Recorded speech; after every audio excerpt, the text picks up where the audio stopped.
नमस्कार। आज हम डिस्कस करेंगे HPSSC का प्रीवियस पेपर। ये जो HPSSC का प्रीवियस पेपर है, इसका हम HPGK का सेक्शन जो है वो डिस्कस करेंगे और डिटेल से डिस्कस करेंगे ताकि आपको जो है आपके आने वाले एग्जाम्स में जो है वो हेल्प मिल सके। अभी देखिए क्वेश्चन नंबर 121 से जो है हम स्टार्ट करेंगे। चाहे वो आपका सब इंस्पेक्टर का एग्ज़ाम होगा, जूनियर ऑफिस असिस्टेंट का एग्ज़ाम होगा या फिर आने वाला कोई भी एग्ज़ाम होगा, डेफिनेटली आपको उस एग्ज़ाम में हेल्प मिलेगी। 121 क्वेश्चन में बोलते हैं agriculture university Palampur is named after which personality. तो बोलते हैं कृषि विश्वविद्यालय पालमपुर का नामकरण किस व्यक्तित्व के नाम पर किया गया है। तो आप पढ़ते हैं कि एक एग्रीकल्चर यूनिवर्सिटी है पालमपुर में जिसकी स्थापना 1978 में की गई थी। अब 1978 में इस यूनिवर्सिटी की स्थापना की गई थी। एग्जैक्टली इसका नाम पढ़ते हैं आप, चौधरी श्रवण कुमार कृषि विश्वविद्यालय। तो इसका सही आंसर हो जाएगा ऑप्शन डी सही आंसर है। चौधरी श्रवण कुमार जो है, ये चौधरी श्रवण कुमार के नाम पर जो है इस यूनिवर्सिटी का नाम रखा गया है। हमने इस यूनिवर्सिटी के बारे में क्या क्या पढ़ा है? हमने इस यूनिवर्सिटी के बारे में पढ़ा है कि इस यूनिवर्सिटी की स्थापना 1978 में की गई थी। ये पालमपुर में स्थित है। ये सब हमने बेसिकली पढ़ रखा है, परंतु यहाँ से आपको बेसिक चीज़ें पता होनी चाहिए, तभी जो है आप आगे एग्ज़ाम में जो है वो कुछ अगर आ जाए इंपॉर्टेंट तो क्वेश्चन को सॉल्व कर पाएंगे। चौधरी श्रवण कुमार आफ्टर ऑल थे कौन, इनके बारे में हमने नहीं पढ़ा है। चौधरी श्रवण कुमार जो था हिमाचल से MLA रह चुके हैं। चौधरी श्रवण कुमार जो है 1978 में जो था वो विधानसभा अध्यक्ष जो था वो बने थे। विधानसभा अध्यक्ष माने तो स्पीकर जो था ये हिमाचल प्रदेश विधानसभा के बने थे। 1979 में इन्हें स्वास्थ्य मंत्री बनाया गया। इन्हें आबकारी एवं कराधान मंत्री जो था वो बनाया गया और 1994 में जो था वो इनका निधन हो गया था। शांता कुमार आपको पता है कि हिमाचल प्रदेश के पहले नॉन कांग्रेस CM जो हैं वो रह चुके हैं। ये पालमपुर डिस्ट्रिक्ट कांगड़ा से जो है वो संबंध रखते हैं। इन्हीं के प्रयासों से 1978 में इस यूनिवर्सिटी की जो था स्थापना हुई थी। 2001 में जब भाजपा की सरकार आई तो भाजपा ने जो था वो इस यूनिवर्सिटी का नाम बदलकर चौधरी श्रवण कुमार कृषि विश्वविद्यालय जो था वो रख दिया था। तो ये सारी जानकारी आपने इनके बारे में याद रखनी है। होपफुली कि बहुत सारे लोगों को नहीं पता होगी और बहुत सारे लोगों को पता भी होगी, परंतु जिनको पता थी वो भी ठीक है, जिनको नहीं पता थी वो भी ये सारी चीज़ें इनके बारे में याद रखें। एक हमारे हिमाचल प्रदेश में और यूनिवर्सिटी जो है वो स्थित है जिसका नाम है डॉक्टर यशवंत सिंह परमार यूनिवर्सिटी। ये जो डॉक्टर यशवंत सिंह परमार यूनिवर्सिटी है ये कहाँ पर स्थित है? डॉक्टर यशवंत सिंह परमार यूनिवर्सिटी जो है वो पालमपुर में स्थित है। डॉक्टर यशवंत सिंह परमार यूनिवर्सिटी जो है वो नौणी डिस्ट्रिक्ट सोलन में जो है वो पड़ती है। अब नौणी डिस्ट्रिक्ट सोलन में जो है ये यूनिवर्सिटी पड़ती है। तो डॉक्टर यशवंत सिंह परमार के बारे में हालांकि आप जानते हैं कि ये कौन थे। ये जो था वो हिमाचल प्रदेश के पहले मुख्यमंत्री रह चुके हैं। 1985 में इस यूनिवर्सिटी की जो था वो स्थापना की गई थी। ये आपने ध्यान रखना है। यहाँ पर जो है आपने ध्यान रखना है यहाँ पर कि राजेंद्र प्रसाद के नाम से भी क्या कोई मेडिकल कॉलेज या मेडिकल यूनिवर्सिटी यहाँ पर स्थित है या फिर कॉलेज यूनिवर्सिटी स्थित है। तो आपने ध्यान रखना है कि Rajendra Prasad government medical college है। राजेंद्र प्रसाद मेडिकल जो कॉलेज है वो कहाँ पर स्थित है? वो टांडा में जो है वो स्थित है। टांडा में इनके नाम का एक कॉलेज स्थित है। तो ये ज़रूर यहाँ से जोड़ लें अपने एग्ज़ाम में, जो है ये क्वेश्चन पूछा जा सकता है। अगला क्वेश्चन देखिए 122 क्वेश्चन बोलते हैं Roerich art gallery is located at which place in of Himachal Pradesh. तो रोरी कार्ट गैलरी जो है वो कहाँ पर स्थित है? रोरी कार्ट गैलरी जो है वो नगर में स्थित है। ऑप्शन ए जो है वो सही आंसर है। अब नगर में स्थित है ये रोरी कार्ट गैलरी। इस गैलरी के बारे में कुछ जानेंगे, पहले तो आप नगर के बारे में जान लीजिए। नगर जो है वो क्या कुल्लू की राजधानी रह चुकी है। तो नगर जो है वो आपने ध्यान रखना है कि नगर एक ऐतिहासिक स्थल है और ये जो है वो कुल्लू की राजधानी रह चुकी है। नगर लगभग 1460 वर्षों तक जो था कुल्लू की राजधानी जो था वो रही थी, ये पता होना चाहिए। अब ये जो रोरिक थे इनका पूरा नाम था निकोलस रोरिक। निकोलस रोरिक जो था ये आपने ध्यान रखना है कि ये रशियन एक पेंटर थे, रशियन पेंटर थे। तो ये इंडिया में आकर रहे, इंडिया में नगर में जो था वो आकर रहे थे। नगर जहाँ पर ये गैलरी स्थित है ये एक एस्टेट था। इस एस्टेट में जो था ये 1928 में जो था यहाँ पर पहुँचे थे। अपने परिवार के साथ इन्होंने यहाँ पर रहना स्टार्ट किया था। 1947 तक ये यहीं पर रहे और इनकी जो वाइफ थी उनका नाम था हेलिना रोरिक। वो हेलिना रोरिक इनकी वाइफ थी। जॉर्ज रोरिक इनके बेटे थे और स्वितोस्लाव एक ये भी इनके बेटे थे। और इनके बेटे की शादी जो था वो देविका रानी से जो था वो हुई थी। देविका रानी कौन थी? इनका नाम आपने फिल्म इंडस्ट्री में ज़रूर सुना होगा। ये एक इंडियन एक्ट्रेस थी, इंडियन एक्ट्रेस थी। इनको दादा साहेब फाल्के अवार्ड जो था वो दिया गया था, और सबसे पहला दादा साहेब फाल्के अवार्ड इनको दिया गया था 1969 में। ये आपने ज़रूर ध्यान रखना है कि दादा साहेब फाल्के अवार्ड सबसे पहली बार कब दिया गया, 1969 में दिया गया, और 1969 में ये देविका रानी को जो था वो दिया गया था। ये आप ध्यान रखिए। निकोलस रोरी की फिर से बात कर लेते हैं। ये एक पेंटर थे, तो इन्होंने पेंटिंग की फील्ड में बहुत ज़्यादा काम किया, खासकर हिमालय को लेकर इन्होंने बहुत सारी पेंटिंग जो था वो बनाई थी। कई हज़ार पेंटिंग्स जो था वो इनके द्वारा बनाई गई थी। एक दो पेंटिंग या फिर 50-100 नहीं थी, कई हज़ार पेंटिंग्स इनके द्वारा बनाई गई थी। तो ये सारी जानकारी आपने इनके बारे में ध्यान रखनी है। 123 क्वेश्चन देखिए, बोलते हैं ज़रार फूकी marriage is prevalent among the tribal people of which district of Himachal Pradesh. तो बोलते हैं ज़रार फूकी शादी हिमाचल प्रदेश के किस जिले की जनजातियों में प्रचलित है। तो ये प्रचलित है गद्दीज के बीच में, और गद्दी कहाँ पर पाए जाते हैं, गद्दी डिस्ट्रिक्ट कांगड़ा में भी पाए जाते हैं और डिस्ट्रिक्ट चंबा में भी पाए जाते हैं। तो ऑप्शन सी सही आंसर हो जाएगा, बोथ ए एंड बी। ये आपने ध्यान रखना है कि ज़रार फूकी मैरिज का टाइप जो है ये कांगड़ा और डिस्ट्रिक्ट चंबा इन दोनों ही रीजन में जो है वो प्रचलित है। अगर हम गद्दीज के बीच में जो मैरिज के टाइप प्रचलित हैं उनके बारे में हम बात कर लें तो झिंड फूक हो गया, ज़रार फूक हो गया, जंजारा हो गया, घर जवांतरी हो गया, बट्टा सट्टा हो गया, दानपुन हो गया, ये सारे इनके बीच में मैरिज के टाइप हैं। परंतु कॉमनली जो क्वेश्चंस पूछे जाते हैं वो क्वेश्चन पूछ लिए जाते हैं कि कॉमन मैरिज का टाइप जो है वो गद्दीज के बीच में कौन सा है। तो ये HS लेवल का क्वेश्चन है, NT एलाइड ऐसे एग्जाम्स में पूछ जाने की संभावना है। तो कॉमन मैरिज का टाइप जो इनके बीच में है वो है दान पुन, ये आपने ध्यान रखना है। एक इनके बीच में मैरिज बाय एक्सचेंज भी होती है ना, तो एक्सचेंज के साथ जो मैरिज होती है वो बट्टा सट्टा मैरिज जो है वो होती है। घर जवांतरी नाम से पता चल रहा है कि डोमेस्टिक सर्वेंट जो है वो मैरिज के बाद जो है वो लड़के को बना लिया जाएगा, तो ये घर जवांतरी नाम से जानी जाती है। जंजारा एक मैरिज का टाइप है, इसको आप अलॉपमेंट भगाकर की जाने वाली शादी भी जो है वो कह सकते हैं। और झिंड फूक, बराड़ फूक, ये सारी मैरिज की टाइप जो है ये है कि लड़की जो है अपने लवर के साथ जो है वो भाग जाती है और पेरेंट्स की अनुमति जो है यहाँ पर नहीं ली जाती। तो ये सारे मैरिज के टाइप आप ध्यान रखना गद्दीज के बीच में, या फिर इस तरह से क्वेश्चन पूछ लिया जाए कि कांगड़ा और चंबा में कौन से मैरिज के टाइप प्रचलित हैं तो वो भी ध्यान रखना, क्योंकि गद्दीज मेनली जो हिमाचल में पाए जाते हैं वो कांगड़ा में पाए जाते हैं और चंबा में जो है वो पाए जाते हैं। अगले क्वेश्चन में देखिए क्या बोलते हैं which viceroy named his daughter after the Naldehra. तो बोलते हैं किस वायसराय ने नालदेहरा के नाम पर अपनी पुत्री का नाम रख दिया। अक्सर आप क्या देखते हैं कि किसी स्थान का नाम किसी व्यक्ति के नाम पर रख दिया जाता है। जैसे आपने देखा कि यूनिवर्सिटी का नाम चौधरी श्रवण कुमार के नाम पर चेंज कर दिया गया, परंतु वायसराय ऐसे थे जिनको नालदेहरा इतना पसंद आया कि उन्होंने अपनी पुत्री का नाम जो था वो नालदेहरा के नाम पर रख दिया। तो ये आप ध्यान रखिए कि लॉर्ड कर्जन थे, ये ऑप्शन डी सही आंसर। लॉर्ड कर्जन थे ये, जिनके टाइम में बंगाल विभाजन हुआ, जिनके टाइम में कालका शिमला रेलवे लाइन हिमाचल में इनॉग्रेट की गई, तो ये लॉर्ड कर्जन थे जिन्होंने नालदेहरा के नाम पर अपनी बेटी का नाम जो था वो रखा था। यहाँ से आप ये भी ध्यान रखिए साथ में कि नालदेहरा की अगर हम बात कर रहे हैं तो नालदेहरा में जो है वो 9 होल गोल्फ कोर्स भी जो है वो स्थापित करवाया गया था लॉर्ड कर्जन के द्वारा अराउंड 1903 के आसपास जो था ये करवाया गया था। कब करवाया गया था? 1903 के आसपास करवाया गया था। और यहाँ से ध्यान रखिए जो आपकी कालका शिमला रेलवे लाइन है वो भी इनके द्वारा इनॉग्रेट की गई। तो ये कालका शिमला रेलवे लाइन ये कब इनॉग्रेट की गई थी लॉर्ड कर्जन के द्वारा? तो ये भी 1903 में ही जो था वो इनॉग्रेट की गई थी, ये आपने ध्यान रखना है। इस रेलवे लाइन को यूनेस्को की लिस्ट में भी शामिल किया जा चुका है। कब इसको यूनेस्को की लिस्ट में शामिल किया गया था? 2008 में इसको यूनेस्को की लिस्ट में जो था वो शामिल किया गया था। अच्छा, लॉर्ड लिट्टन का नाम भी आप शिमला के साथ कहीं ना कहीं पर सुन लेते हैं। तो लॉर्ड लिट्टन हो गया, ये भी शिमला के साथ जो है वो जुड़े हुए हैं। लॉर्ड लिट्टन हो गया, ये अपनी पत्नी के साथ ये पहली बार शिमला आए थे 1876 में। ये जो था वो पीटरऑफ आप सुनते हैं ना कि प्रेजेंट टाइम में एक होटल के रूप में जो है वो काम करता है। पीटरऑफ में जो था वो आकर रुकते थे यहाँ पर। और ये आपने ज़रूर ध्यान रखना है कि प्रेजेंट टाइम में पीटरऑफ जो है वो एक टूरिज़्म के अंडर आता है, हिमाचल प्रदेश टूरिज़्म के अंदर, और ये एक होटल के रूप में जो है वो काम करता है।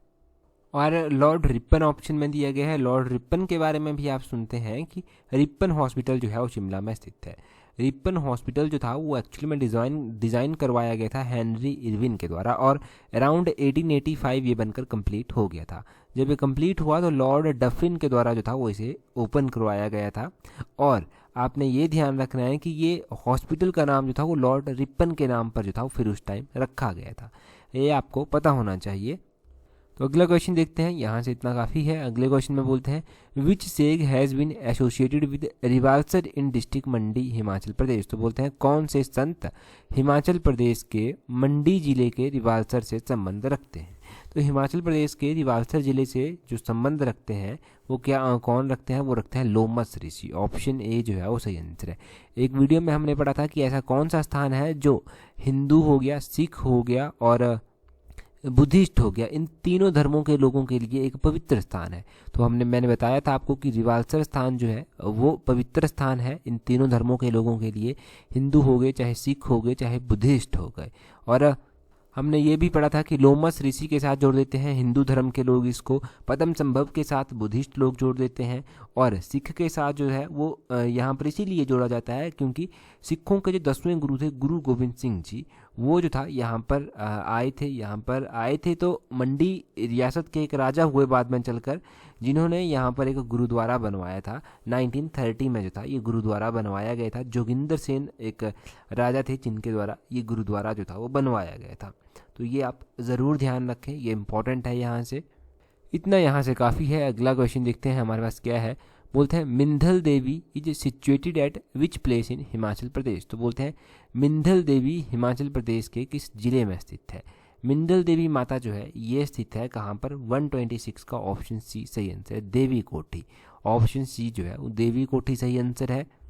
ये देवी कोठी कहाँ पर स्थित है, ये डिस्ट्रिक्ट चंबा के पांगी के समीप जो है वो स्थित है, ये आपने ध्यान रखना है। मिंधल देवी का टेम्पल इंपॉर्टेंट है, डिस्ट्रिक्ट चंबा के पांगी के समीप स्थित है, और पेंट रूफ स्टाइल में जो है ये टेम्पल जो है वो बना हुआ है। और यहाँ पर जो मूर्ति है वो ब्लैक स्टोन की मूर्ति है चामुंडा देवी की, और ये जो गॉडेस हैं इनको पॉपुलरली मिंधल माता के नाम से जो है वो जाना जाता है। इसके पीछे एक छोटी सी कहानी है, चलो कहानी हम डिस्कस कर लेते हैं क्योंकि कहानी से आपको चीज़ें याद रह जाएंगी। कहा जाता है यहाँ पर कि एक यहाँ पर बूढ़ी औरत होती थी जो अपने पुत्र के साथ जो था वो यहाँ पर रहती थी। पुत्र जो था वो दिन में काम करने के लिए बाहर चला जाता था और माता घर का काम करती थी। तो माता जो थी एक दिन घर का खाना जो था वो बना रही थी। खाना जब बना रही थी तो उसने नोटिस किया कि चूल्हे के बीच में जो चूल्हा चलाया हुआ था वहाँ पर, कि उसके बीच में से एक काला पत्थर जो है वो निकल कर आ रहा है। उसने ऐसे ही उसको समझकर जो था वो दबा दिया। एक बार दबाया, फिर से निकल कर आया, फिर से निकला तो फिर से दबाने की कोशिश की। जब इस तरह का सिनेरियो हुआ तो उनको थोड़ा सा डाउट हुआ, तो देखा तो माता साक्षात जो था वहाँ पर प्रकट हो रही थी। उन्होंने ये बात गांव वालों को जो था वो बताई, परंतु गांव वालों ने जो था वो इसका मजाक बनाया, मजाक जो था वहाँ पर उड़ा दिया जो वहाँ पर बात कही गई थी। और इसी से जो था वो माता जो ब्लैक स्टोन वहाँ से निकला था, मिंधल माता जो था वहाँ से निकली थी, वो थोड़ा सा क्रोधित हो गई और जितने भी विलेजर्स मजाक उड़ा रहे थे वो उनका जो था उन्होंने क्या किया, शाप देकर उनको पत्थर का जो था वो बना दिया, सभी लोगों को पत्थर का बना दिया। और जो बूढ़ी माता थी उससे जो था वो मिंधल माता प्रसन्न हो गई। मिंधल माता ने उससे कहा कि तुम्हें क्या चाहिए बताइए, परंतु उन्हें कुछ नहीं चाहिए था। उन्हें चाहिए था कि उनके बेटे का भविष्य जो है सिक्योर हो, तो वही सब उन्होंने मांगा और उनकी इच्छा पूरी हो गई। और कहा जाता है कि ये जो लोग पत्थर के बने थे इनकी आज भी वो पत्थर की मूर्तियाँ वहाँ पर है मंदिर के साथ ही कहीं पर, तो इस तरह की बातें कही जाती हैं। तो ये आप ज़रूर ध्यान रखना। अगला क्वेश्चन देखते हैं हमारे पास क्या है। बोलते हैं Dal fair is celebrated at which place in Himachal Pradesh. तो बोलते हैं डल मेला हिमाचल प्रदेश के किस स्थान में जो है वो लगता है। हिमाचल प्रदेश में अलग अलग मेले लगते हैं, इनमें से डल मेला एक है। ये डल मेला जो है वो कहाँ पर लगता है, धर्मशाला में लगता है। ऑप्शन ए सही आंसर है, डल मेला धर्मशाला में लगता है। अब आपको पता है डल झील भी है, ये डिस्ट्रिक्ट कांगड़ा के धर्मशाला के समीप ही जो है वो स्थित है, ये भी आपको पता होना चाहिए। और यहाँ से आप क्या याद रखेंगे, फेयर्स की जब बात हो रही है खासकर तो आपने ध्यान रखना है कि ये मेला कौन से महीने में लगता है। तो ये मेला अगस्त के महीने में जो है वो लगता है धर्मशाला में। और क्या धर्मशाला में कोई और भी मेला लगता है, तो ज्वालामुखी मेला लगता है, बरजेश्वरी माता का मेला लगता है, ये सारे मेले वहाँ पर लगते हैं। और बरजेश्वरी माता हो गया, ज्वालामुखी के मेले हो गए, ये सारे आपको पता है नवरात्रों के टाइम में जो है मेले लगते हैं। परंतु ये अगस्त के महीने में जो डल मेला डिस्ट्रिक्ट कांगड़ा के धर्मशाला के समीप लगता है वो ज़रूर आपने ध्यान रखना है।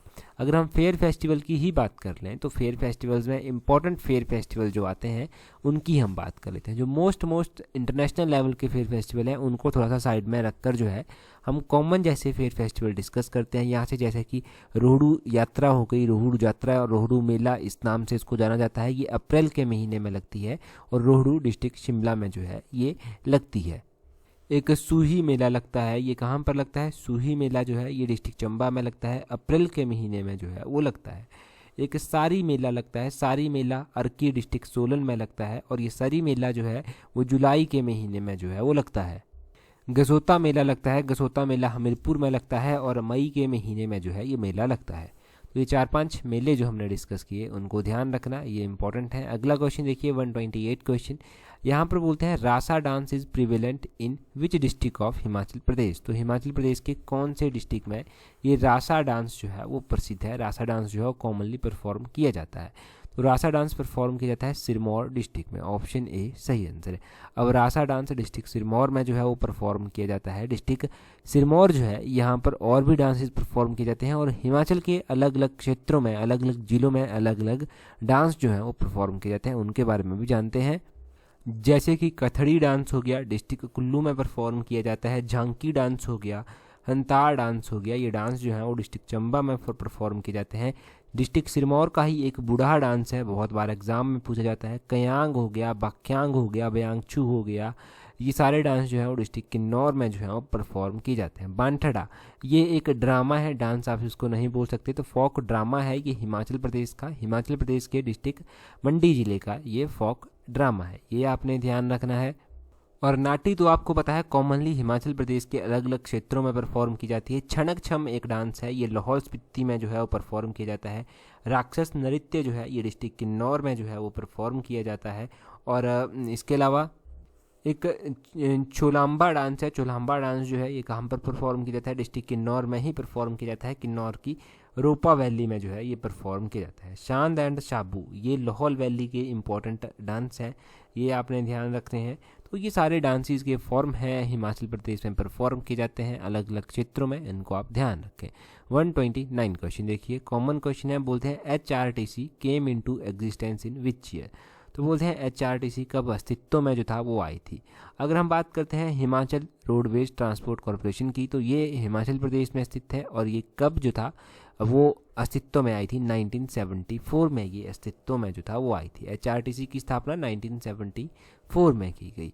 हिमाचल प्रदेश में अलग अलग इंस्टीट्यूशंस हैं इस तरह के जिनकी स्थापना जो था वो अलग अलग ईयर में की गई, वो आपने ध्यान रखनी है। तो इसी तरह की क्रोनोलॉजी में 1971 में जब हिमाचल प्रदेश का जो था वो एक ज़िले के रूप में गठन हुआ, तो 1971 में 18वें नंबर का ज़िला जो था वो हिमाचल प्रदेश बना था। 1971 में ही हिमाचल प्रदेश हाई कोर्ट की स्थापना की गई। 1971 में ही Himachal Pradesh public service commission की स्थापना कर दी गई। 1971 में ही हिमाचल प्रदेश इलेक्ट्रिसिटी बोर्ड की स्थापना कर दी गई। फिर 1974 में जब और स्थापनाएं की गई तो उसमें जो था वो फेयर लॉन्च, जहाँ पर एचएस वगैरह जब आप क्वालिफाई करते हैं तो उसकी ट्रेनिंग होती है, जिसको आप हिप्पा कहते हैं, Himachal institute of public administration, इसकी स्थापना 1974 में की गई। HRTC जो बसेस में आप सफ़र करते हैं उसकी स्थापना 1974 में कर दी गई। और 1985 में मैंने आपको बताया था कि 1985 में जो था वो डॉक्टर यशवंत सिंह परमार यूनिवर्सिटी जो कि नौणी डिस्ट्रिक्ट सोलन में स्थित है उसकी स्थापना जो था वो की गई थी, तो वो भी आप ध्यान रखें साथ में। अब ये क्वेश्चन मैं आपसे पूछता हूँ जिसका आंसर आप पहले मुझे कमेंट करके बता दीजिए। हिमाचल प्रदेश जो था वो भाग सी राज्य कब बना था? पार्ट सी स्टेट जो था वो हिमाचल प्रदेश कब बना था? ये आपने कमेंट करके जो है वो बताना है। पहले तो बहुत बार एग्जाम में क्वेश्चन पूछा गया है, परंतु अभी आपको पता है जैसे धीरे धीरे जो है वो एग्ज़ाम नहीं हो रहे हैं तो बच्चे इन क्वेश्चंस के साथ अनटच जो है वो हो रहे हैं। तो आप कमेंट करके जल्दी से इस क्वेश्चन का आंसर बता दीजिए कि कब हिमाचल प्रदेश जो था वो पार्ट सी स्टेट जो था वो बना था। और अगर आपने टेलीग्राम पर अभी तक हमें ज्वाइन नहीं किया है तो अपना टेलीग्राम ओपन कीजिए, वहाँ से सर्च कीजिए इस तरह से @allexam31, आपको हमारा टेलीग्राम चैनल जो है वो मिल जाएगा। टेलीग्राम पर जुड़ जाइए अगर अभी तक नहीं जुड़े हैं, क्योंकि आने वाले आपके जो भी एग्ज़ाम होंगे उनसे रिलेटेड जो भी अपडेट होगी वो सबसे पहले आपको टेलीग्राम पर दे दी जाएगी, जैसे कि पहले भी हम देते रहे हैं। तो @allexam31 इस तरह से अपने टेलीग्राम से सर्च करना, आपको हमारा टेलीग्राम चैनल जो है वो मिल जाएगा। टेलीग्राम के अलावा आप हमें फेसबुक, हमारा इंस्टाग्राम पेज है, उस पर भी जो है वो ज्वाइन कर सकते हैं। तो इन सभी पर ज्वाइन कर लीजिए अगर अभी तक नहीं किया है। आज की वीडियो में इतना ही काफ़ी है। So that's all for today. Thank you very much for watching and listening it very patiently.